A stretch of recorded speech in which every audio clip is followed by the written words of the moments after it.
The quote for today is, "Art enables us to find ourselves and lose ourselves at the same time." And that's a quote by the amazing Thomas Merton.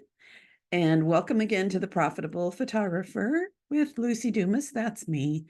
I have a really special guest today, and he and I have been Facebook friends for a while. I wouldn't know when we first started. And he's always posting the most incredible images.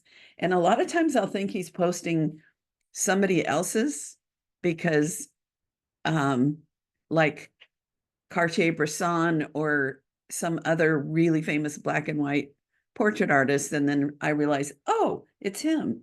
So I'm always drawn to his work. And we have 111 Facebook friends. So clearly in our, how many years have you been in business, Ernst? Well, I was in business for 20 years. 20 years, yes. But when did you start? What year? Oh, I started photographing probably back in 1978. Yeah. So we've been hanging out in the same communities for quite a while. So I've always wanted to learn more about him and his background and his incredible fine art black and white photography. So my guess, I'm going to give you do you like your full name? Oh, right now, if you're watching on the video, it says Zoe's grandparents, but his name is Ernst Schafer. Ulrich. Ernst Ulrich. Ernst Ulrich Schafer. Schafer. Yes. Yeah. So thank you so much, Ernst. We've had to learn how to log into Zoom on iPads and things. So this is his premiere Zoom. So welcome, welcome, welcome. Well, thanks. Thanks for having me, Lucy. You're welcome. Yeah, I'm just excited to learn more. And I encourage, if you're listening to this as a podcast, darling listener, that you also go to the YouTube channel, because I'm going to show you some of his work. Or you can also go to his Facebook page and maybe he'll let you be his friend and you can see it there, which I highly recommend. Okay, let's see. His background. A friend of his in Vietnam gave him a Pentax Spotmatic, and he thought, damn, it would be great to be a photographer. Is that what? That's very true. Yes. And he had a studio in downtown Seattle, Port Angeles, in the greater Pacific Northwest of Washington State for 20 years. And some of his, I can see his influence. So Darden Drake was one of his mentors. Monty Zucker, if you haven't heard those names, you might want to Google them. And I think I'm going to ask you, instead of trying to figure out, and sorry if I'm sounding scattered, you guys that are listening here. It's just one of those moments or one of those mornings. Speak, Lucy, speak. Okay, so you got a camera when you were in Vietnam.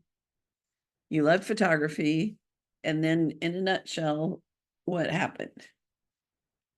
Well, again, for a good 20 years, I did nothing but work on personal projects, my own black and white darkroom. And it was while I was documenting kids at the county fair, photographing them with their pigs and horses and sheep and whatever, that I realized that I could actually make some money with my camera. And that pretty much started my career as far as wanting to be a portrait photographer. The first thing I did was go to a seminar in Florida called the Senior International Convention. There I met a photographer named Kurt Volkane. Oh, yes. Who used to own Proforum, well, he still owns Proforum.com.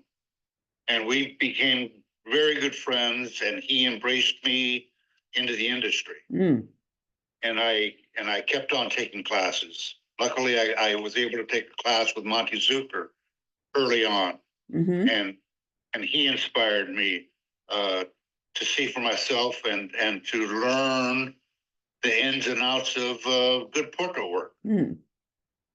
Which is a diversion from your fine art, black and white photography. Yeah. So did you always good grammar here. Did you continue to do your fine art work while you were running your photography studio? Absolutely, absolutely. I've been working on a lot of personal projects, and one of those personal projects is Memorial Day. Guess what I was doing on Memorial Day? Oh, photographing. I was out photographing a lot of the services that we have here on the Olympic Peninsula. Mm. And I've been doing that for 45 years. Ah. I haven't stopped. Every Memorial Day, I get out and photograph. Mm. I breezed through those a little bit earlier today, and they're just amazing. If people who are listening, well, the person that's listening is just one person. Sorry, does that make any sense? Anyway, I recommend you study the history of photography. And there's something about your work, Ernst, that combines, like, I see Cartier-Bresson, I see so many homages to the photography that's in the, like, that's canonized. And right now the names of other people are not coming up for me, but where did you study the art aspect? Well, I started in Clark College down in Vancouver, Washington, and I met a photographer in Portland named Cedric Williams, who became a mentor. Mm. And I also just have a large library of books from Ansel to Jerry Uelsman, Imogene Cunningham, Karsh, Ansel, Alfred Stieglitz. Mm-hmm. I mean, I can keep listing Andre Cortez, a lot of contemporary photographers, of course. Robert Frank. Some of your work Robert reminds me Frank. of Robert Frank. Yeah, So, and I kind of try to follow a lot of contemporary photographers also. such as Ralph Gibson, mm-hmm. Shelby Lee Adams, Keith Carter, Mark Crite out of California, Mm-hmm. some of Ansel's assistants, quite a few. So the moral of this story is keep learning, keep growing, expose yourself, study with, learn the history. I imagine you go to museums and galleries and such to keep growing as an artist. Is that right? Oh, yes, yes. Study the masters, especially in photography, if you're interested in photography. I just recently went to a Calder show at the Seattle Art Museum. Mm. What's the first name of Calder? Alexander. So, Ernst, I'm sure you can appreciate the joy of serendipity that happened to me. I was planning to go, what was I there? I was planning to, I went to a wedding in the Midwest and decided to go to Indiana, see my dad's cousins, try to find the house that I remember when I lived in Indiana up until I was 3. And then I thought, oh, I've never been to Chicago. And so I decided I'm going to spend some days in Chicago. And then people said, do you know the name of that great museum in downtown Chicago, Ernst? I'm not sure. I know the Bauhaus movement, Chicago design. So this is maybe called the Chicago Institute of Art or something. It's Yeah. huge, beautiful museum. And I looked up, oh, I wonder what's there. And complete works, not complete, but the biggest show of Henri Cartier-Bresson's work. And he's my absolute favorite. When I first started in photography, I also loved black and white, and I pretty much stuck with that when it was my art, and spent those days in the dark room where you never see the light of day. You know what I'm talking about? You go in your Yeah. dark room and then you're like, oh, it's nighttime now.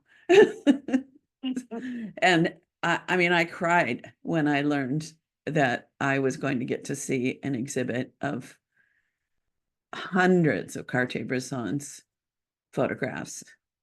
Is he somebody that you enjoy? Oh, yeah. Oh, yes, absolutely.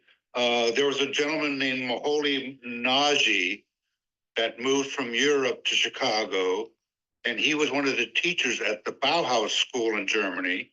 Mm. Moved to Chicago and started the Chicago Institute of Design. Ah, okay. And Harry Callahan, a great photographer, Yes. and Aaron Siskin, Mhm. another great photographer, both taught at the Chicago Institute. So I'm going to screen share your 2003 gallery for people that are listening. I'm going to do it fast and maybe we can keep talking. Let's see, where is my screen share? All right, there we are. So if you can get to a computer where you can log into the Profitable Photographer, I'm scrolling through last year's favorite images. Is that what this is? That's exactly what this Yeah. is. Oh Yeah. my gosh, just uh, I'm just gobsmacked with your work, and I'm sure everyone is like, "Oh my gosh, she's such a fan." And yes, it's true. So, have you sold your work regularly? Like, okay, so as fine art photographers, we're doing all this beautiful work, you're doing all this incredible work. What have you done with your fine art portraits?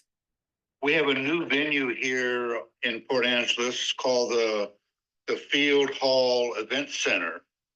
And they actually put in a gallery space. And for their second show, it was a photography show. And I had quite a few images hung in there just closed 2 Saturdays ago. Oh, And nice. it was up for 2 months. And And I sold quite well at that gallery show.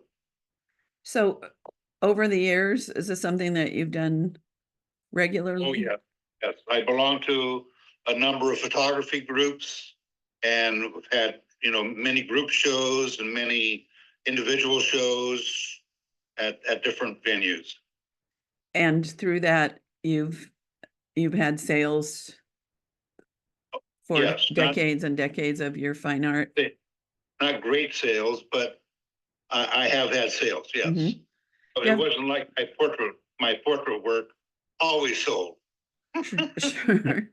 So were you doing these beautiful kind of studies of people in your portrait work? Did you do black and whites? Uh, What's, what, how do you think your fine art photography impacted your portrait work? Well, it definitely impacted the way you see your subject. We all can bring somebody into the studio, learn how to pose them, learn how to get a genuine smile. But the thing that I always looked for was, what is that client giving me? Mm. Rather than what does he want from me? So I always kept a third eye open, watching my client, and if they pose themselves the way I want to capture them, I would just scream out, "Don't move. Mm. This is what I want." And during an ordering appointment, my favorite would always be a black and white. Mm-hmm. And I would sell a lot of black and white because of it. Because you loved it and because Yeah. it was your heart. So I don't have nearly the photography as fine art, but I always loved black and white as well, back when color film was what was most common in the 80s, 90s, and so forth for portraiture. And I would always have a back on my Hasselblad loaded with black and white film as well to pop in, because for people that don't know, we used to have to change film if you wanted black and white. But what we were able to do with some professional cameras is you have different backs that you can pop in and out. So I always had the color, but I always offered black and white as well. And I'm the same. A lot of the photographs that they purchased as, as larger art would be the black and whites. So I'm going to screen share one more time. Okay. And where do I find that here? Zoomy zoom, screen share, and here. So I think this is a gallery that has some photographs of people. Yes. And probably what we're looking at now is a painting that influenced him. So how did your fine art photography impact the way you lit that might be different than what what I might have done as a portrait photographer of kids? Did you find, like, for your paid studio work or indoors, outdoors, wherever you worked, how did you have well, anyway, did it impact your lighting? How did you light? What were you looking for?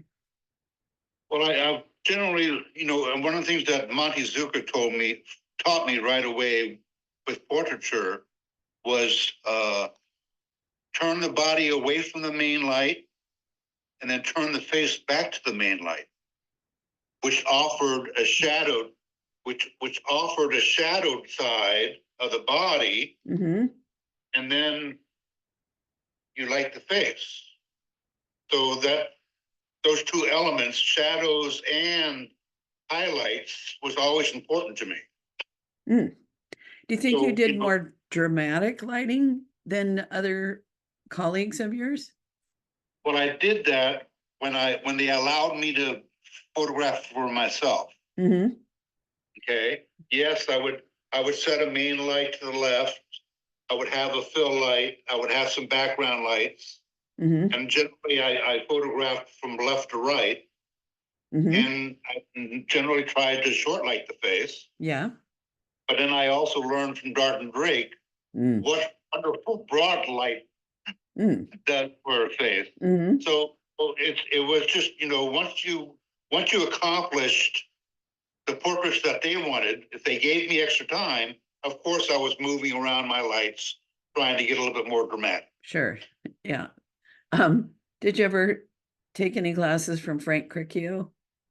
No, but I've heard of his name. So he's the master of studio lighting, and also he was a scientist, and so he was working with, I think, Kodak, with the whole science of photography, all the technical everything. But I took a week-long class with him, and he used like 7 lights, and he would sort of get the subject posed, and then he would start doing the work. And by the time he got all the lighting done, the poor subject needed a chiropractor at the and what it taught me was, I don't want to have all that. It was great to see. He had this, what do you call, the angel's kiss, and he was an amazing teacher on so many things. And just like I'm sure you know who Dean Collins was. Oh, yes. Oh, Yes. yes. So I'm doing all this name dropping so that perhaps as you're listening to this, you'll look these people up. So Dean Collins also, he was the god of lighting, of studio lighting. His career was commercial photography primarily. And when I spent a week with him, because we have this school through the Professional Photographers of California called West Coast School. So that's why I would spend a week with people. So we had to get up at 4 a.m. to do a shoot in front of a bar with a motorcycle, and he set up all of his light forms or whatever they were called then. And then he drove a car into his studio, and I saw everything he did, and it made me realize I don't want to be a commercial photographer. It's just no, but Yeah. he was amazing, and he is gone too soon. But you can still, I'm sure somebody put him on YouTube. You can buy his recordings. So these are some of the people that impacted us, and that hopefully we're, those of us that now aren't the kids, but we're the seniors in a lot of ways, that we keep sharing what we learned and then built on that. So I appreciate you being on this show. Yeah, so one of the things that you've noticed right away when we try to open up Zoom and stuff is I'm not very technically inclined. Mm-hmm. Okay. And that goes with for my cameras. It goes from Photoshop. Yes, I use Photoshop every day, but I'm just scratching the surface. Mm-hmm. Photoshop. Fuzzy Dunkel. Oh, Fuzzy, yes. A master at outdoor lighting. Yes. I took classes from him at Perk Vocane Studio Mm-hmm. in Louisiana. Mark Bryant. I'm not sure if you know who Mark Bryant is. No. But just a master at technology and lighting and so many lights that he has, and that's just not, all I really care about is what's my shutter speed, what's my lens opening, your lens, you said? Light? Do I have good light? Do I have good exposure? Yeah. And then what I see. Mm-hmm. That's what I rely on. Right. I actually I bought the top of the line, or almost top of the line, Canon mirrorless a couple of years ago, and I ended up selling it and losing more than $1,000 because there were too many bells and whistles, and I couldn't just pick up the camera, move a dial, and take it. It was all menu driven. And when I picked it up, if you pick it up and you're in the sunshine, you can't see the screen. And so I swapped it for a Sony that at least I can make sure that the basic settings are good to go, and then I take it from there. Now, so your toning, I'm guessing, what you do now, which is a very warm tone. What maybe people don't know is, in order to get different tones in film photography, we chose papers and also films. Different film had different inclinations. Like I always loved Fuji for portraiture. I liked the skin tone more than Kodak. I liked Ilford film because I like crisp, snappy, cool black and whites. And then the paper I would put on it was, unless I was going more with the fiber paper rather than the resin coated, I liked the Ilford Pearl. So for people that are film nerds and paper nerds, I'm assuming you had a strong preference just looking at the way you now tone your work. So what papers and what films did you lean Yeah, towards. back in the day, it was for Fortriga rapid paper. And why is Uh, that? Why did you like and, that? and oh, it was such a rich silver paper, and it took selenium toning really, really well. What is selenium My toning? selenium toning, Mm-hmm. it's a toner that you can purchase that gives you kind of I would say a purplish Yep. tone. Okay. My master used to use it all the time, and he would always invert the the the instructions. Instead of using 1 part selenium and 10 parts water, he would use 10 parts selenium Whoa. and 1 part water. But he would get this rich eggplant purple tone to his prints that I have yet to be able to master in Photoshop. Mm. But I definitely lean to a very darker print, Mm-hmm. and I have to tone it. It just, for me, it just gives a richer image than not toning it at all. Right. And I used to nix software. Well, Yes. back in the film days, it was HP5 Ilford film. Mm-hmm. I mean, that was my go-to film, HP5. Yep. And then learn how to process it properly. Right. You know, you agitated it heavily if you wanted more contrast. You didn't agitate it that heavy if you wanted soft contrast. Right. You know, so and I miss developing film Mm-hmm. because you know, and Yeah. I kind of wish I had my old Mamiya 7 back, Mm. because I would be developing my own film and then scanning it to throw it in the computer. Right. I still have my Mamiya C330 that I use.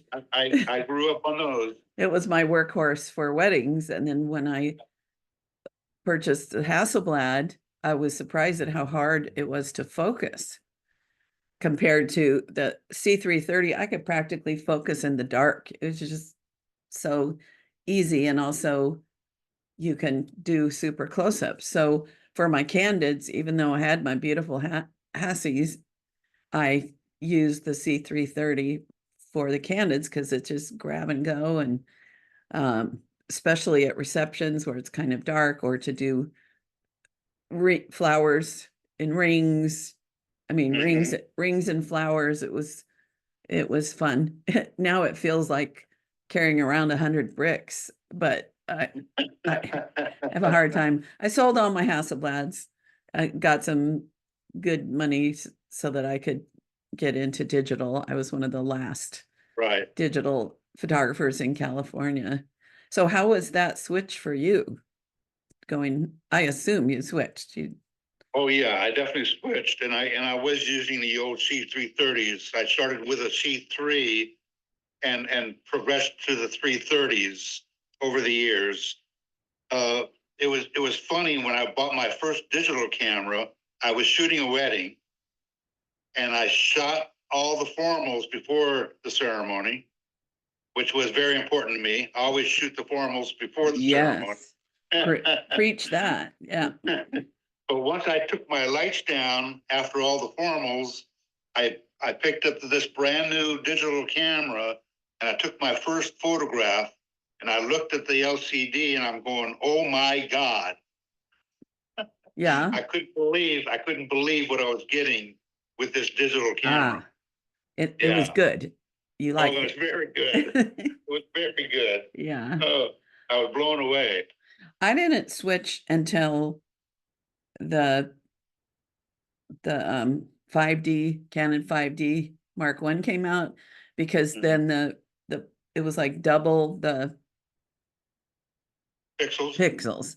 Sorry, sounds like, because I love a square, and I knew I'd be cutting off a lot. I had this habit with the Hasselblad of square imaging, and so I knew I'd be throwing away a lot of pixels. And I picked up it was a G something G point and shoot where you could shoot raw. So I I'd been dabbling just a little bit, but not professionally. And all my cameras stopped working right before a session. And I had this camera. I had purchased, I don't know. Anyway, I had to do digital, and then I never went back because the labs just kept closing down their Oh, yeah. traditional processing, and I just couldn't get, but yeah, I struggled for years not wanting to make the switch.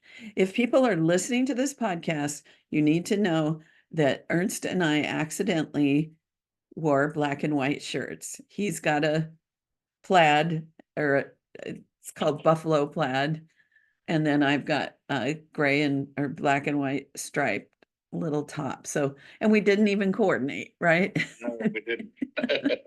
We should have. Yeah, well, I love the serendipity of that. And yeah. Um, let's see. So I know, Ernst, we're not going to name names, but there's somebody that you admire that you feel sad that they haven't gotten active in the professional photographers of Washington. And Right. why have you, so I know you've been active for maybe your whole portrait career for a long time. Pretty close to 20 years, yeah. Yes. So I think why, maybe 18, 16. what's the value in that? Oh my God, it's such a great value because you meet other photographers, they offer classes during the convention that you can learn more from.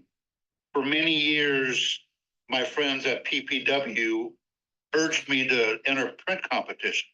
Mm-hmm. Kept on saying, no, no, no, no, I'm not ready. I'm not ready. I'm not ready. Well, that first year that I did enter, I did really well. I'm not surprised. But what happens is it makes you work even harder for the following year. Mm. You want to improve. You want to get better. You Now, want to be able to tell people back home, well, I was voted portrait photographer of the year.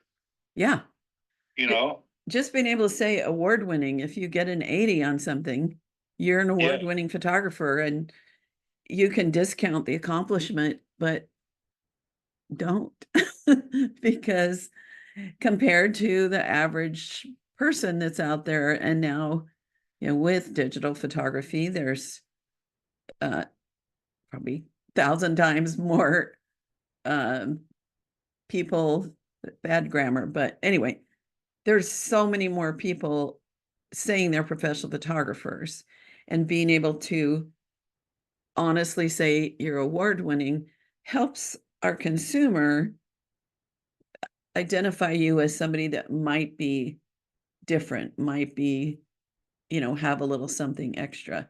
Now, did you continue on and enter in PPA and get your master's? I never entered in PPA. I just pretty much stuck with PPW. I did attend several PPA conventions, and I also went to WPPI conventions. And also there's a high school senior organization out there called Sync. Sync, yeah. And I went to Sync a few times. Okay. So I just kept on. I want to give you a challenge to this think about. Okay. So in the past, and Ernst, I'm sure knows this, but we had one opportunity to enter our work in the Western United States that is affiliated with Professional Photographers of America. And if it was awarded a merit, then we could send it to the national organization, and they credited as a merit. And then they would submit it into consideration to be in what was called the loan collection. And yeah. I was cleaning out some books, donating, and I've got this stack of the loan collection, beautiful albums. Anyway, so you had 2 opportunities to enter 4 images, to cross your fingers, pray to the photo gods, hope your lab did a a great job, or if someone is awesome at printing, such as yourself, I'm sure you printed a lot yourself. Anyway, I digress. Now they've changed it, so I don't know if it's every month, every 2 months, but you can submit more images more times in the Professional Photographers of America print competition. I think I heard about that, yeah. And for people listening, like, why would I do that? It grows you faster because you enter, let's say you did something wonderful in your state and you got some good accolades and you were awarded merits and different things. Well, you're going to send those, but this gives you that opportunity, and it's compared to having to spend $100 or $200 a print back in the old days, it's not that expensive to submit. So for 2 reasons, Ernst, why I challenge you to enter your work in PPA is I think at this point, since you've been around a while, I've been around a while, it's always good to have a new challenge. Would you agree? I agree, yes. And on a deeper level, because I think people need to see your work on a national level. And now there's an international competition that where I can't remember what it's called, but every country submits I've seen 9 that. or 10, and then it's judged internationally, and you might have an opportunity for your work to be seen around the world.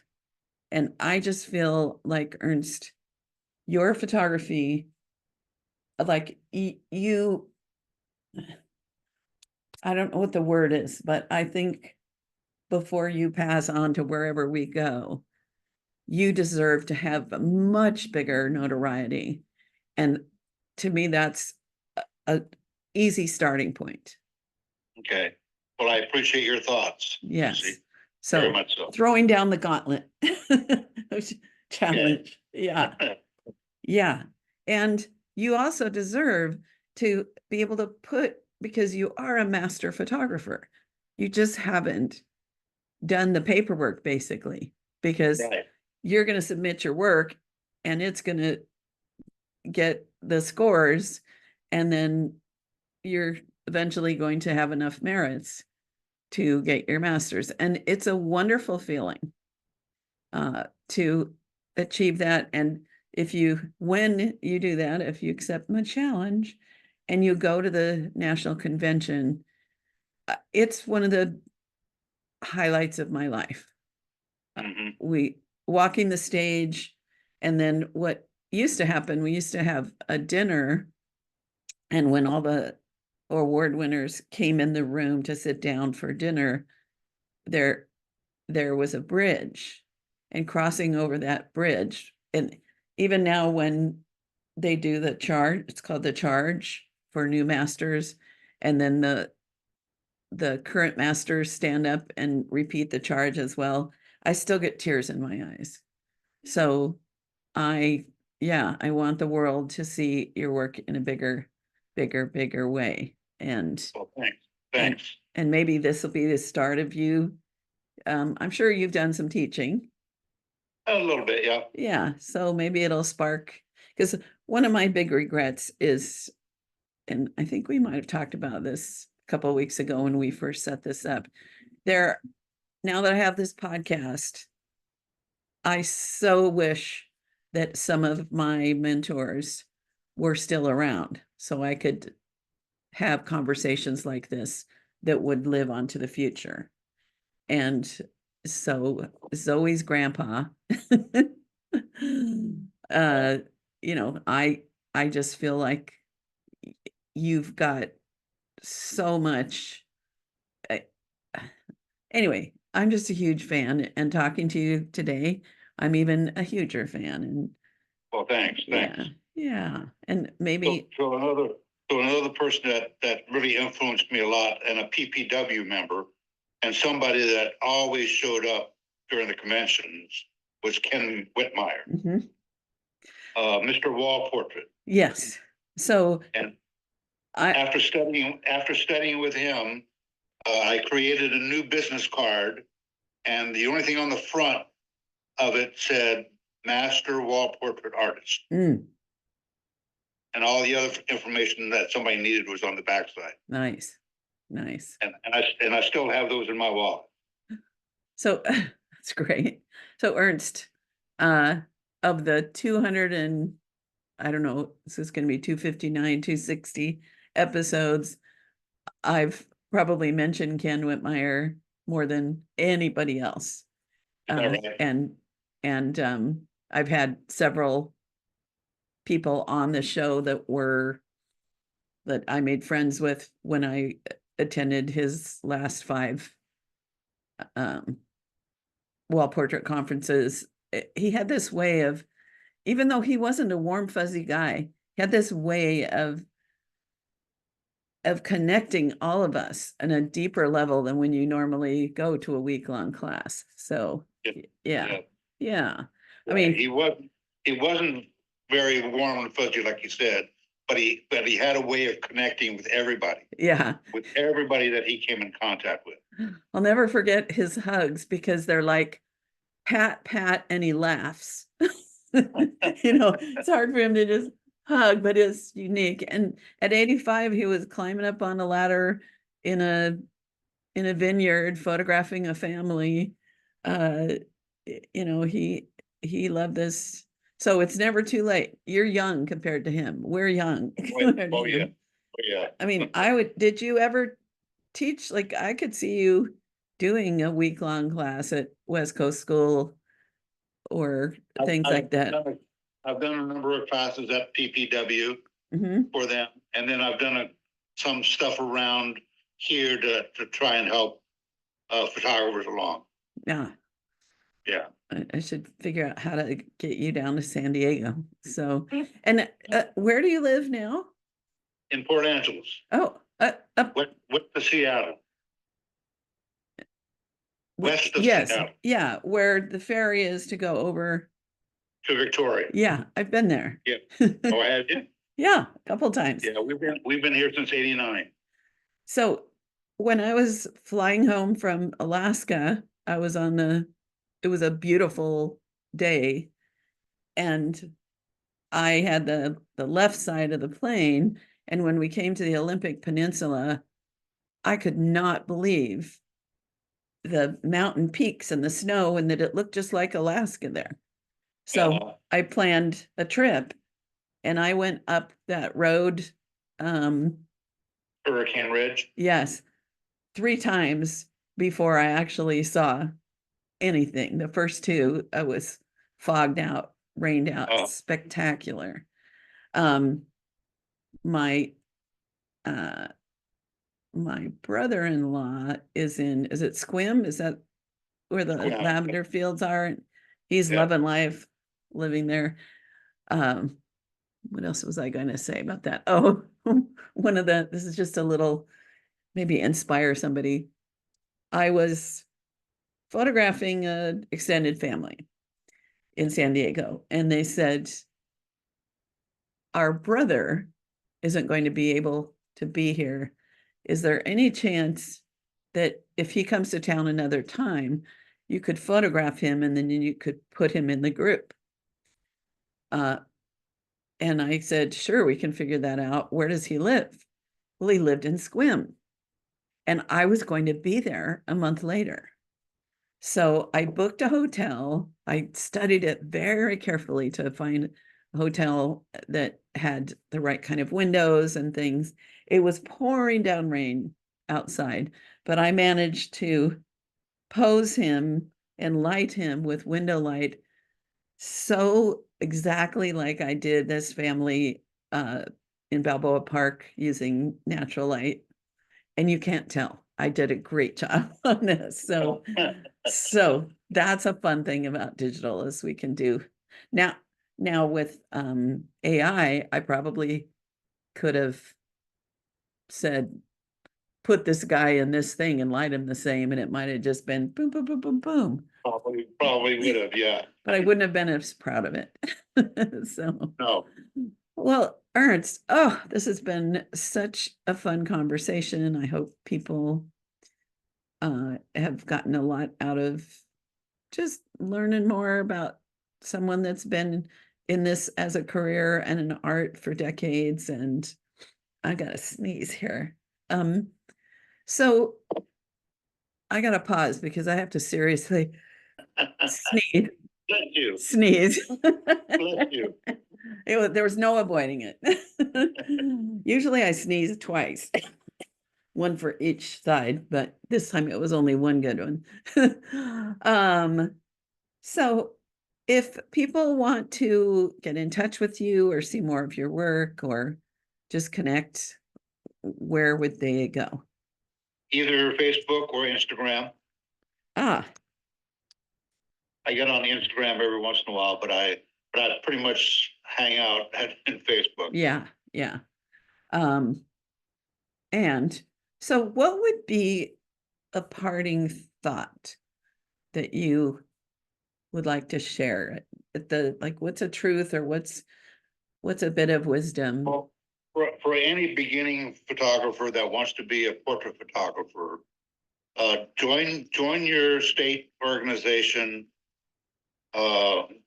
invest in yourself as often as you can, stay debt free, don't go into debt, and stalk those people that could help you out, Mm, that are masters. Stalk them, do what they do, stop selling files, yes. sell printed product. So it's all there, everything.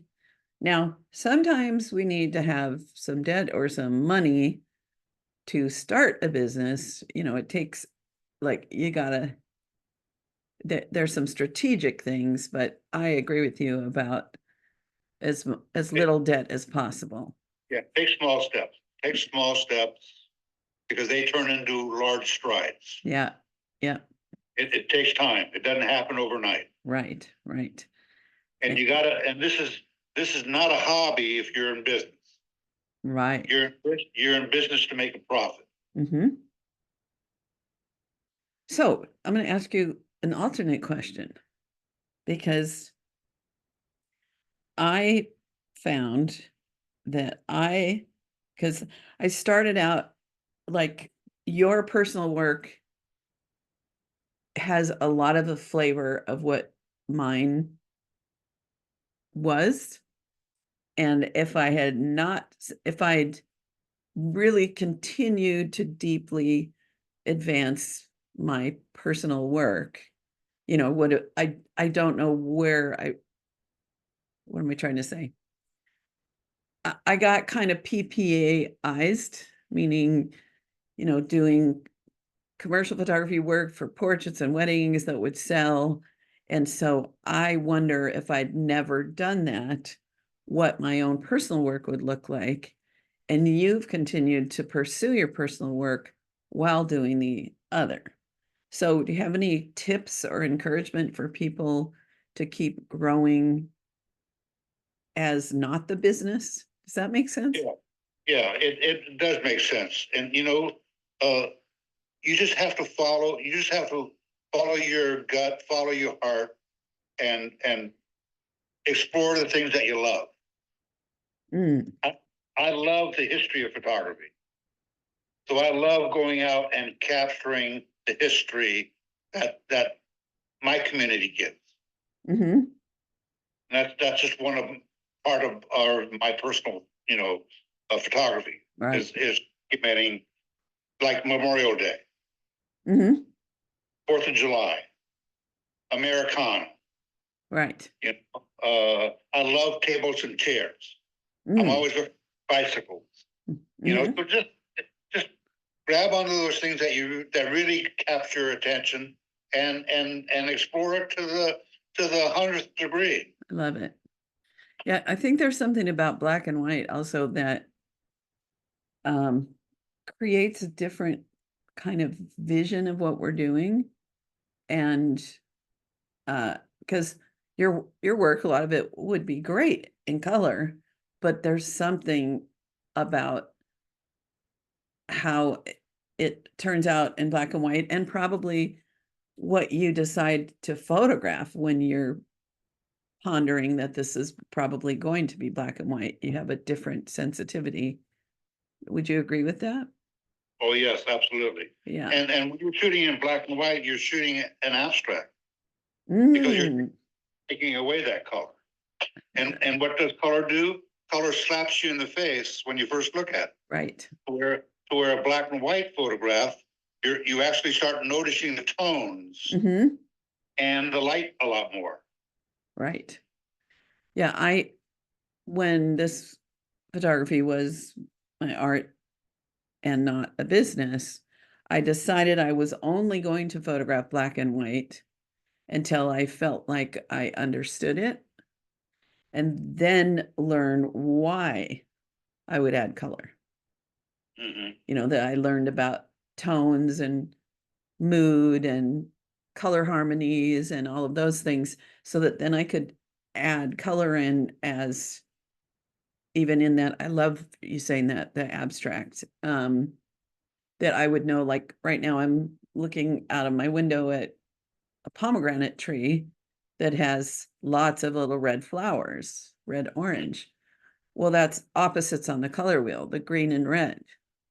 Right. So if the flowers were purple or pink, it the photograph would have a completely different feeling, even if it was the same shape of flowers. So, like poppies, that's an example.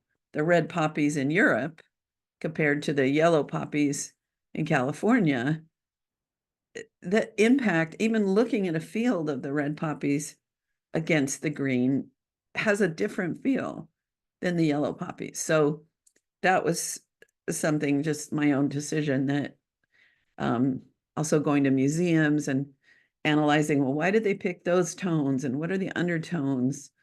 Then that um, added to my visual understanding and what I'm drawn to. So yeah. Well, oh my gosh, this was so much fun. And remember, listeners, stay on for my wrap up. As I'm sure you are as grateful as I am that Ernst took the time and figured out the technology to be able to get on his iPad and have this wonderful conversation. So thank you so much, Ernst. Well, Luci, thank you for having me. I really enjoyed it. And if anybody needs to contact me, needs some help, that's what we do, is we help each other. I love it. So hello again. I've had a little more fun chat with Ernst Schafer, and let's see. I don't know if I can summarize other than he did good summaries. So I don't know, just a life well lived, being passionate about photography, making a living, but keeping on with art. I just so admire that he's been able to do that. And his tips about studying the greats, taking classes with the greats, learning to sell your work, getting active in professional associations, making friends, following your heart, doing what you love. That's what I can say about that. And I'm so happy that I asked him to be on the show, because I've been such an admirer of his work and learning more about who he is and what his decades and decades and decades in photography, studying photography, learning the history of photography. It's just very inspiring. So that's it for now. Until next time.